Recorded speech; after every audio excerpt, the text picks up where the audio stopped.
Okay, so like I was saying about the pink and the purple, so phenolphthalein is a detector or an indicator that we use for titrations.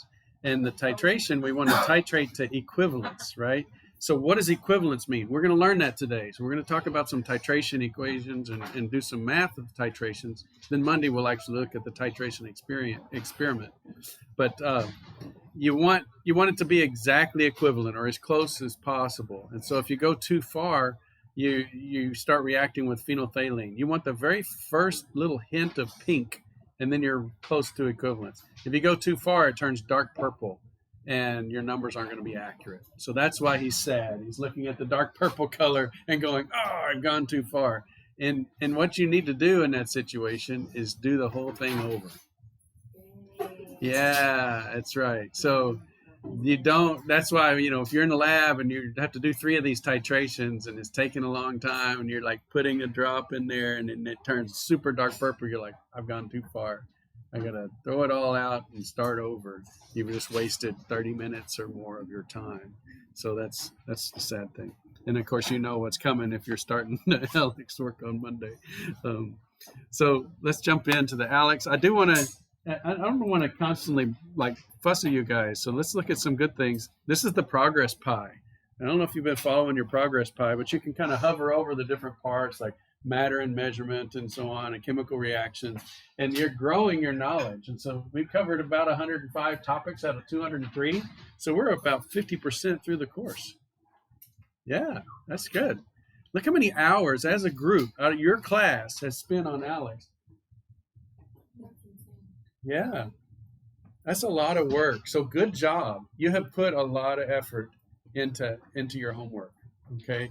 And instead of just like checking a box and getting some points, it is teaching you chemistry. I can tell from some of your questions and so on that you're following along, you're using the technical terms. Okay. So this is good. It's painful, but it's good. Growth is painful. You're stretching and moving and you're developing. So, but this is the little chart. Now it's real spiky because people wait till Monday and Wednesday, Monday, Wednesday, Monday, Wednesday. So I see little pairs of spikes. So try to spread it out. Eat your elephant one bite at a time. Okay. And so we're getting into some pretty long problems, the titration problems. This is not just limiting reactant type stuff, but it's asking you many different ways to do a limiting reactant type problem. So it requires some thinking. You're probably going to miss a few before you get all of them right. So it's going to take a lot longer. And so I'm standing here going ding, ding, ding, ding, ding, ding, telling you to look out. Okay, don't wait till Monday to start this homework. And you're like, no, really, I'll wait till Monday. And so then boom, it's coming. So you will not finish this homework if you start it on Monday. That's a safe prediction on my part. Okay. So these are the topics that are due Monday, and we're going to work through these problems. There's some of them, there's kind of a short way to do it, and I'll show you the shorter way, but then I'll show you the table way too. And I think this is really where the table method shines, because it just really helps explain what's going on with these problems. So this is this was from chapter 3, module C. Combustion reaction, it was a limiting reactant problem. We're not changing this piece in the middle when we do these problems. We're really changing the lab unit piece. So we're going from mass and molar mass, which was what we were using here. We were using a mass and a molar mass. Now we're using milliliters and a concentration. So there's a whole lot of business with concentrations and molarity at the beginning of the problem and at the end of the problem. So yes. When I do Alex, I usually go on YouTube and there's this woman named Roxy. Roxy? Okay. That does all the problems, she does step by step. And usually when it goes from, like, let's say, milliliters to liters, liters to milliliters, she shows the conversion to get there. Mm-hmm. But I kind of just know it at the top of my head. Do I need to show the work on tests? No. And that's part of me wishes that I would like require written out, so I could see your thinking and watch you show all your work and so on. but I just don't think I would be able to get your test back to you in a timely manner. So that's why I don't have you show your work on your test. Okay. There are times where if you do show your work on the test, and let's say you get an answer and it's not any one of the answers, and you come later and talk to me, you can show me what you were thinking and maybe I can find your mistake. So but as far as like requiring you to show a whole step where it's 1,000 milliliters per liter and so on, no, you don't need to do that. But I do think if I could be looking over your shoulder, I would really like scream in your ear if you don't put the units on things. So you notice in all of my problems, I've got units, I've got species of here. That's how I keep myself from making mistakes. And I've been doing this for over 30 years, and I still show my units. So if you're not showing units, like if you're just writing 14 and 16 and 2 and doing the math without any units, you're gonna screw something up because you can't tell that you can't tell the units are canceling. Like you might write 14 times 16 times 2, have this upside down. You don't know if it's just a number. But if you're showing the units, you can see that the grams have to be divided by grams, okay, to get them to go away. So it's super important to show the units just for your own accuracy. And if you're a chemistry major, I'll see you in another couple of years in PChem where I actually do look at your work, and I will see that if you're lazy and not showing units, you're going to be missing a lot of the problems, and then I'll catch it then. When I used to grade homework by hand, I had a red unit stamp, and so if I saw the homework without the units, so a red stamp. And it was really funny because the student came in and she and her friend were there, and she showed me her notebook, and she's like, I just can't get this problem. And she wasn't using her units. Okay.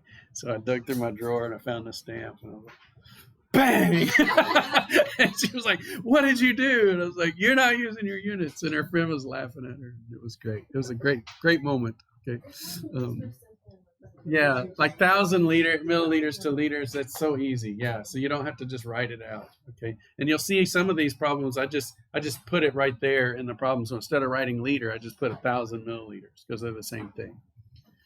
So let's solve one of these. So this is again, I like the Alex. It's a pain, but I like it because these problems, there's tons of words, and so you got to figure it out. That's life.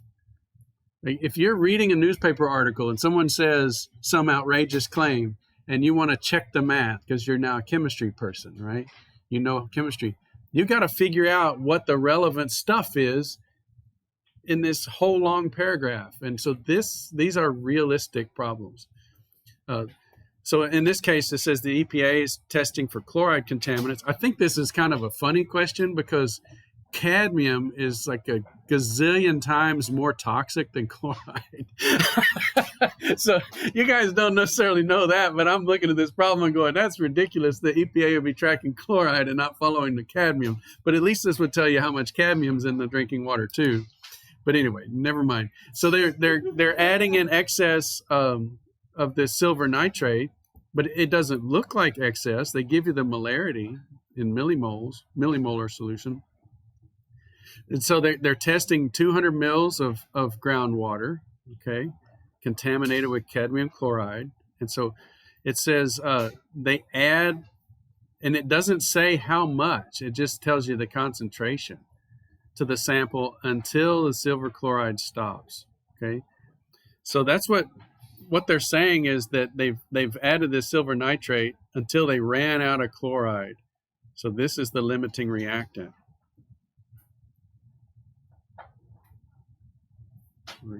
RCT, can you all understand it? Reactant. And then they collect the precipitate of 4.7 milligrams. So calculate the concentration of cadmium chloride in the groundwater. Okay. So we write out a balanced equation. That's always step one, and they've done it for us. So that's nice.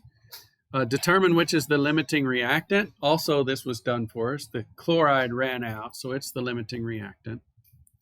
But this is not really compatible with what we did in the past. In the past, we would use the limiting reactant to calculate the percent yield or whatever, okay? Here we're given a product.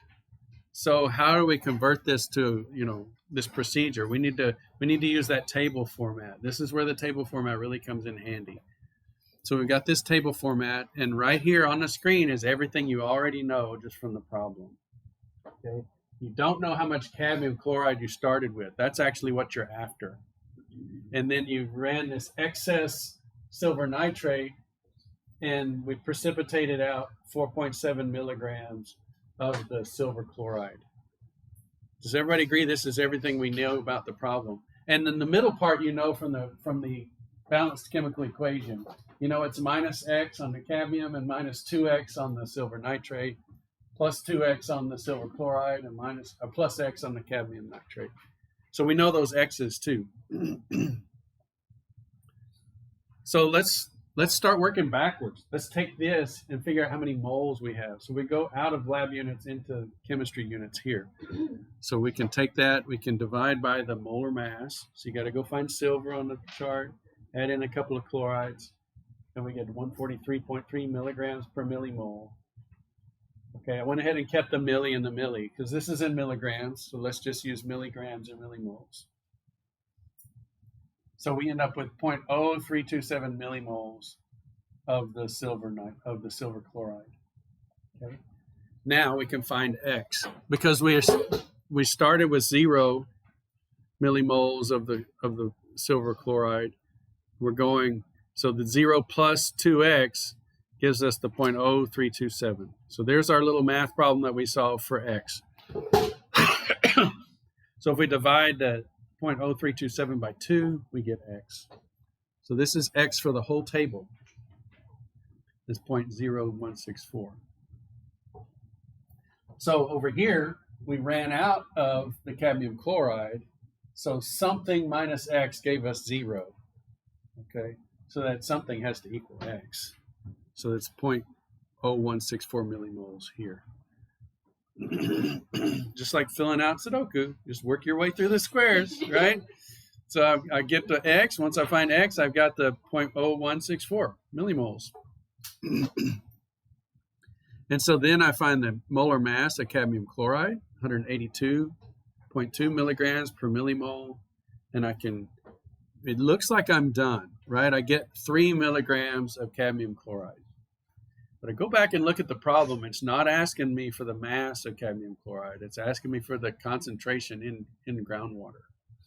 So I need to take that volume of groundwater and make the concentration. So that's that last piece. I take that 3 milligrams of cadmium chloride and divide by the 200 mil groundwater sample, which is color-coded to what was in the original problem. And again, 1,000 mils per liter. Yeah. And I get the 15 milligrams per liter cadmium chloride. So do this in your notebook. When you're doing Alex, pull out your lab notebook and make your little boxes and make a table out of it. And then you can figure out where you start and where you need to go. And then you can work your way through. Does this go back to the V equals N over C? That's how it's done in Alex. Okay, that's volume equals the number of moles divided by the concentration. So this would be, swap the V and the C. This is the concentration equals the number of moles per volume. Yeah, but this is also a different concentration unit. Notice it's milligrams per liter. Right. So it's not a molarity. It's not moles per liter. Yeah, it's not moles per liter. So if the problem's asking milligrams per liter, then you can just calculate it that way. Take the milligrams per liter. If let's say it asks for molarity, okay. So the molarity would be, this is the millimoles right here, and here's the milliliters. Okay, so it would be, let's do it down here. So 0.0164 millimoles over 200 milliliters. We don't need to convert that to liters because we have millimoles on top. So the milli and the milli cancel. We got moles per liter. Yeah. And so let me go ahead and do that. It's going to be a very small number because we got 0.01 divided by 200. But it's okay. 0.0164 200. So here's the concentration equals 0.0000082 molar. Okay. Still something I wouldn't want to drink, not because of the chloride, but because of the cadmium. So, yeah, I'm pretty sure. Even that low concentration, I'll just not do that. Yeah. Cadmium bonds irreversibly to sulfur, and so all your proteins that have disulfide bonds will snap to cadmium and then wrecks the protein, wrecks the enzyme, whatever it's doing. So your body requires those enzymes to do everything, and if you start wrecking them, then you start having problems. So that's where the heavy metal contamination comes from. Yes? I'm confused on where you got the 0.016 for. It's this piece right here. So it's that piece right there. So 0 plus something. Okay, so I can just forget about the 0, right? And so then x is equal to this divided by 2. So, let's just say it wasn't the 2.7. It's like 0.03. So, 3 divided by 2 is 1.5. So 0.015. So that's where we're getting to 0.0164. It's x equals 0.0327 divided by 2. Now, once I find x, it's x for the whole table.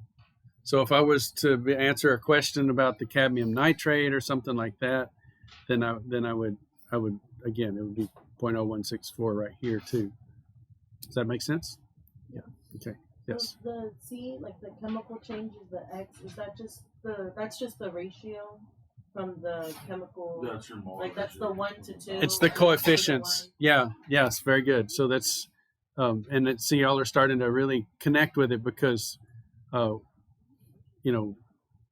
once you start using this method, then you'll definitely see those kinds of things. So these are where these numbers came from. And the plus and the minus are for reactants and products. So reactants go away, so they're minus. And then the products show up, so they're plus. So this is the change, what's happening in terms of a change. And these are also rates, like how fast they change. This is saying that the silver nitrate goes away twice as fast as the cadmium chloride because of the chemical change. That's how fast it happens. So one's dropping really quickly, the other one's dropping slowly. Okay. Let's do another one. So suppose 10.7, these two were really pretty tricky for me. Okay. So I'm looking at this and I was like, there's something fishy about this problem. 10.7 grams of potassium acetates dissolved in 100 milliliters of this concentration, 47 millimolar aqueous solution of sodium sulfate. Calculate the molarity of the potassium cation in the solution. Assume the volume doesn't change when you put this much salt in it. Okay. So write the balanced chemical equation. Well, I've got a solid. I mean, you could say, put a solid in there with sodium sulfate. You end up with aqueous potassium acetate and aqueous sodium sulfate. I mean, you could, if you wanted to, like switch the cations and anions, but the point is there's no precipitate that forms. So there's really no reaction. It's just dissolving. So we're just dissolving potassium acetate into 100 mils solution. So determine which is the limiting reactant. Well, the solid dissolves, and that's it. That's all we're doing. And so then we can use that limiting reactant to compute what the problem is asking. So we just have 10.7 grams of potassium acetate in 100 mils. Okay, we're asked to calculate the molarity, so we want to convert that to moles. And then convert the mils to liters. But then we're not asked for the whole potassium acetate, we're just asked for the potassium ion. And so we have one of those per unit of potassium acetate. Again, you don't necessarily have to show that step, but I'm showing you everything. And then that ends up being 1.09 molar potassium ion. So notice that everything cancels. My mils have canceled here. My grams have canceled here. Even the potassium acetate has canceled here. Okay. I got moles everywhere. Those cancel. And so then I've got moles of potassium ion per liter, which is molarity. So there's our whole calculation.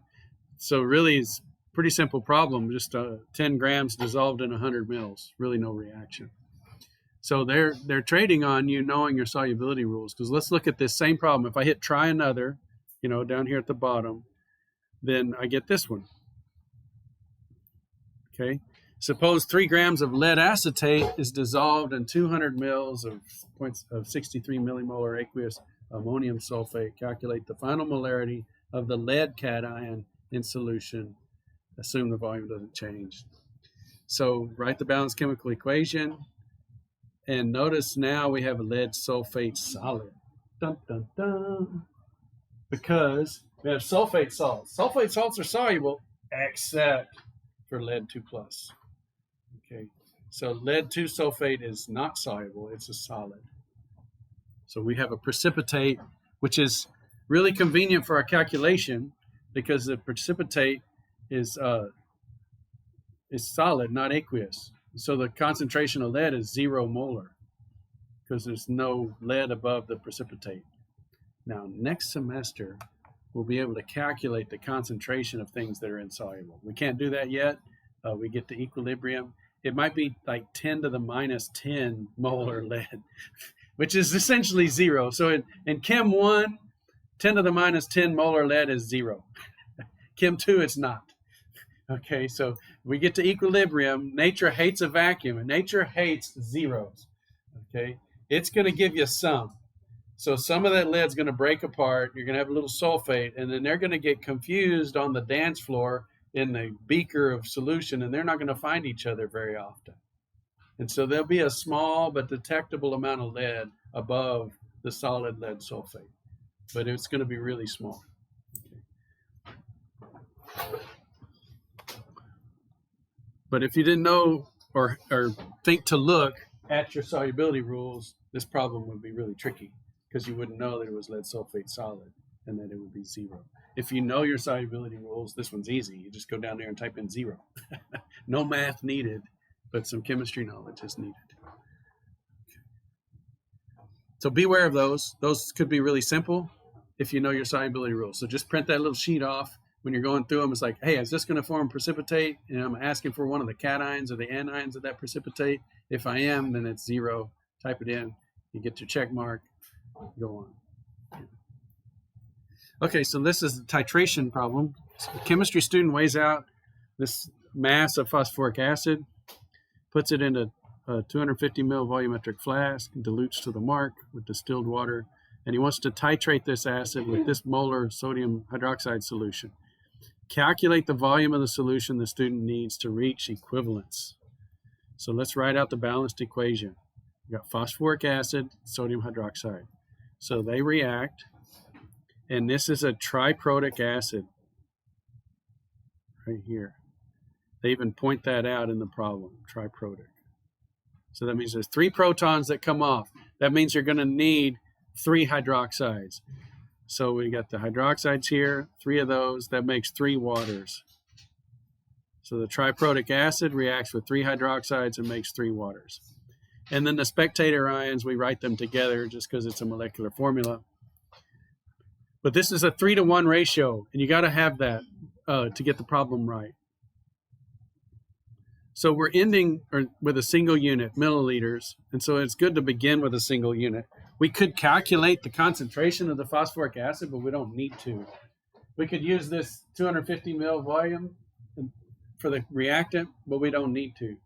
So this is the tricky part of this problem, is there's extra information. I hate that, because you just want to get the numbers that you need to use. And when you're doing the math, you're like, wait, I never used that number. I don't know what to do with it. Don't just stick them in there just in case, right? It could just be extra information. So what are we actually interested in? We want to know the amount of base we need to titrate a known amount of acid. And I'm given the amount of acid in that mass. 0.074 grams is the mass of the acid. That's all I need. Let's convert that to moles and go through the stoichiometry. So we'll start with that. Here's our 0.0748 grams of phosphoric acid. Convert that out of grams and into moles. So now we're into chemistry units. It's a 3-to-1 ratio. So we've gone away from phosphoric acid over to the sodium hydroxide. In the table problem, that's going to be the X part. It's going to be a 3X and a 1X. So we're doing the same thing we're doing in the table. This is just faster. Okay. And then we have that molarity of the sodium hydroxide. And here's one of your fast sheets. Okay. It should be moles per liter, but I know a liter is 1,000 mils. So I just throw 1,000 mils in there. I don't have to write an L and then do the conversion. I can just write in 1,000 mils. That's exactly the same as a liter. And so that's a good quick thing to do. And then all the units cancel out and I get 12.7 mils of the sodium hydroxide. Okay. And then I type it into Alex and I pray. I hope it's right. Hope that little Yeah, red it's right. Like, box doesn't show up. exactly. Son of a gun. That's right. And you need a stuffed animal to carry, something like that. No, every time I pick Alex, I have to cover it in order for me to press continue because I won't. You have to look over your fingers. Yeah. Yeah. Okay, let's do this one in the table format just so you can see how beautifully simple it is. Okay.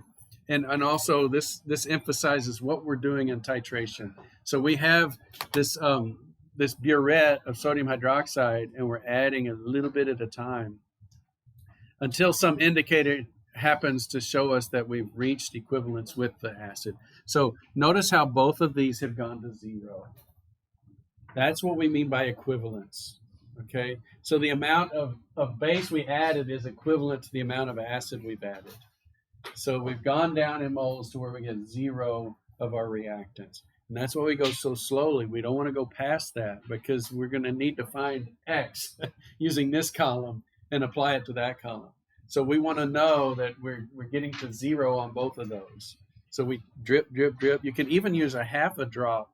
If you have like a drop hanging from the bottom of the burette, you can get your little beaker and get it over close and touch it to the side of the beaker. And if it sticks to the side of the beaker, you can wash it down with a little bit of distilled water or DI water and get it down into the flask where the reaction's going. So you can actually do half a drop.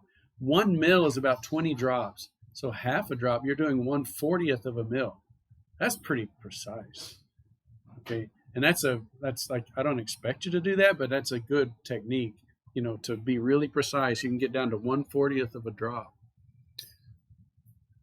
So we've got the acid. We want to get out of the milligrams and into moles. So that gives us the 0.763 millimoles. So that would be that first multiplication in our problem. So this first multiplication here gives us the millimoles of acid, 0.763. That's an easy equation to calculate for X. I got something minus X equals 0. So X equals that something. So X is now for the whole table 0.763. Now for the base. Something minus 3 times that number equals this. Okay.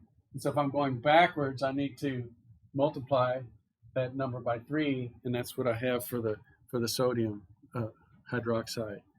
So that is equal to 3x. 3 times 0.763, 2.289. So that's the millimoles of sodium hydroxide that I added. Okay, so notice that's that 3 times piece, that's this piece. And now we're right here in the problem. And then I've got to divide by the molarity to get the volume. So I divide by 0.08 millimoles per milliliter, and I get the 12.7. So this is the same way to do that titration calculation. I like this because it emphasizes what we mean by equivalence.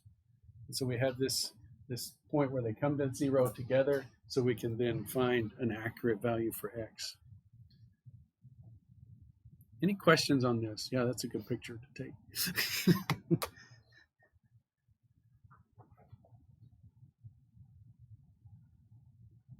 Notice how versatile the table is. I could then use these columns over here to calculate how much sodium phosphate was produced, how much water was produced, all of that. Okay, let's do level 2. This is kind of an interesting calculation. The analytical chemist weighs out an unknown diprotic acid. So this is an important piece of information that it's diprotic. It's cool that it's unknown. Okay. Then she titrates the solution with this sodium hydroxide solution. We've got the volume of the sodium hydroxide, so that's good. And we're calculating the molar mass. That's kind of cool. So we're using a titration to calculate the molar mass of an unknown substance. That's neat. Okay. So how do we write the reaction? Well, I don't really care what the acid is, so I'm just going to use A for that. So, but I know it's diprotic, so it's H2A. So that's my diprotic acid, H2A, whatever A is. It's nice that A is not on the periodic table, so you don't get confused. Okay, so it's just acid. So I've got H2. And so that means I need 2 hydroxides. It's going to produce 2 waters. And we have the mass of H2A, but we need to solve for the moles of H2A to calculate the molar mass. So we start out with 10.9 mils of sodium hydroxide times that molarity, so 0.06 molar. So the mils cancel and we get to millimoles. Then I have the 2-to-1 ratio. Again, this is the short way to do the calculation. This is the X piece in the table. So I'm going to divide that by 2, multiply by 1, and then I've got my millimoles of H2A. So that's great. Take that and divide, or I take that and I can put the mass on top, and I get grams per mole. So milligrams on top, millimoles on bottom. That is a molar mass. So that's my moles. I've got 0.044 grams divided by the number of moles here. So that is a molar mass, grams per mole. And I just have my numbers there, so I do those math, and I end up with a 135 grams per mole. This is a pretty neat problem, I think, because it's using a titration to find the molar value of a particular mass. It's pretty fun.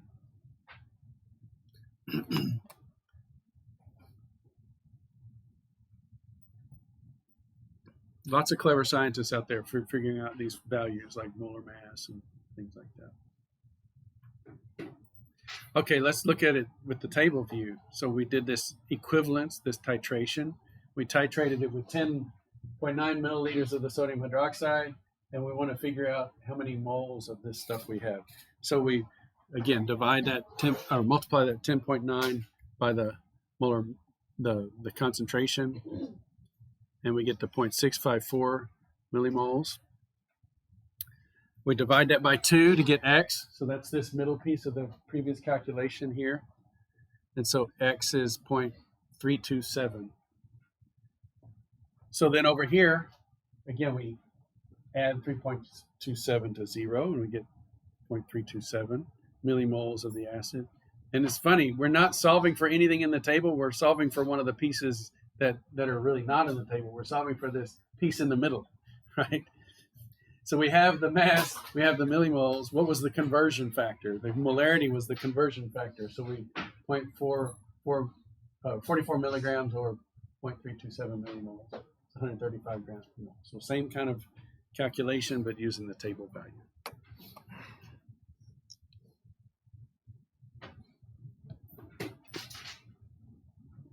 You starting to see a pattern? Pretty straightforward. Good use of this table to kind of keep track of things. There's two things here.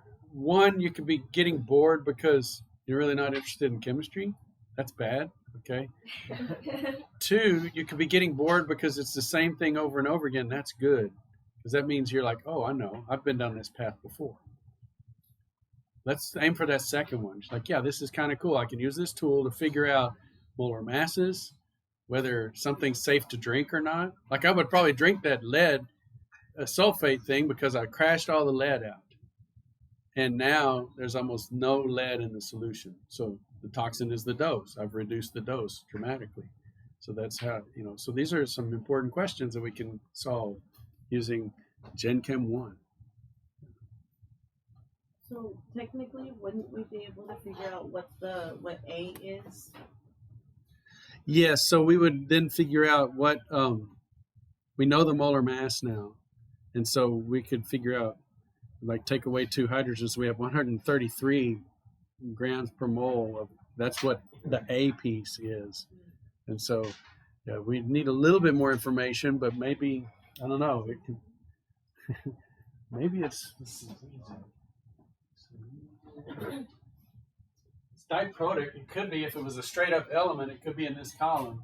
Tellurium's 127, so it's not that.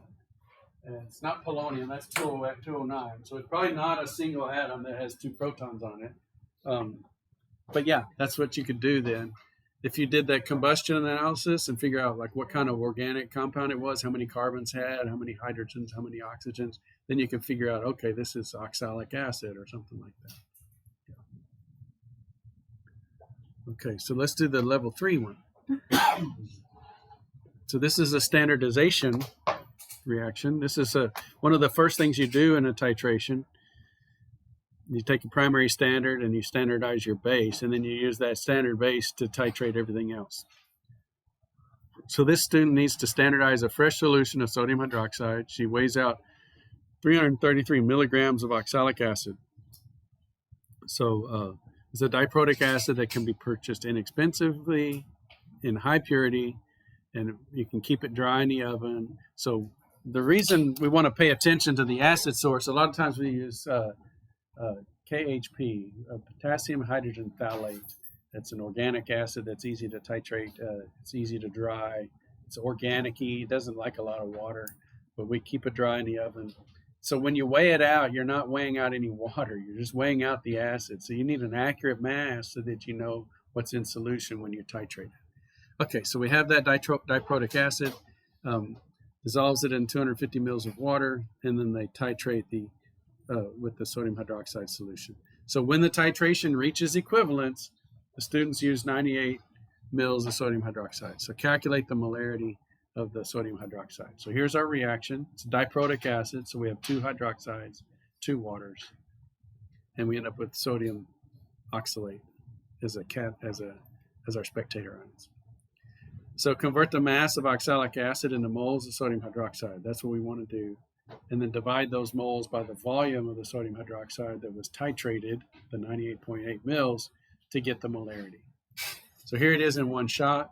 Here's our oxalic acid, molar mass to get the millimoles. Okay, then we do the chemical ratio, the 2-to-1 ratio. So 2 moles of sodium hydroxide for every mole of oxalic acid. You can kind of see this even without the balanced chemical equation. If you're in like a super hurry, this is the diprotic part, and so you're going to need 2 moles of sodium hydroxide. So you can just see it in the formula. If you're titrating H3PO4, you have H3PO4, you need 3 moles of sodium hydroxide. So don't get confused though for acetic acid, because it's like HC2H3O2, and this is the acid proton. It's monoprotic, so it'd be 1 mole of NaOH for every 1 mole of acetic acid. So acetic acid is monoprotic, even though it has these other 3 hydrogens. These hydrogens are bonded to a carbon atom and they're not going to come off. This first one is bonded to an oxygen atom and will come off. So anyway, that's a downfall of this sort of shorthand that I did. So that gives us millimoles of sodium hydroxide. Pretty straightforward, right? Get out of lab units in the chemistry units, do the mole ratio from the balanced chemical equation, and then we've got the moles of sodium hydroxide, and we want to divide that by the milliliters. This is the volume that was titrated out, and that'll give us the concentration. Where did you get the 90 milligram? Where's that? Oh, yes. So we added up. So this is so let's see, what is it? 64 for 4 oxygens plus 24. Gotcha. Okay. Yeah, for that plus 2. Yep. So that's it. So it's just the molar mass of the oxalate. And so when we divide that, we get 0.0762 molar sodium hydroxide. So this is now, when you use the burette, we titrated in the 98.8 mils. So that was dropping the burette, dropping a very specific amount of sodium hydroxide in the solution. And then we were able to calculate the molarity of what we were dropping in. So now we have this base, this big liter full of sodium hydroxide, and we know its concentration very well, especially if we do this 3 times and take the average and standard deviation. Yeah, isn't that crazy? They give you all this extra information, and it's just the way it is. Also, that is the volume of, so the acid's down here in the bottom. Let me just draw the little titration experiment. I'll draw some more pictures for Monday. I wanted to get the problems, like hammer the problems on Friday, and then Monday I'm going to talk a little bit more about titration and how it's done. But until I get those pictures drawn, here's what we have. So we got this ring stand, and it's holding a burette, which is a volumetric piece of glassware, and it's got tick marks on it.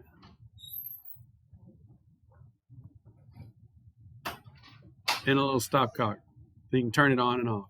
Okay, and so you put the sodium hydroxide here. That's convenient. It's right here.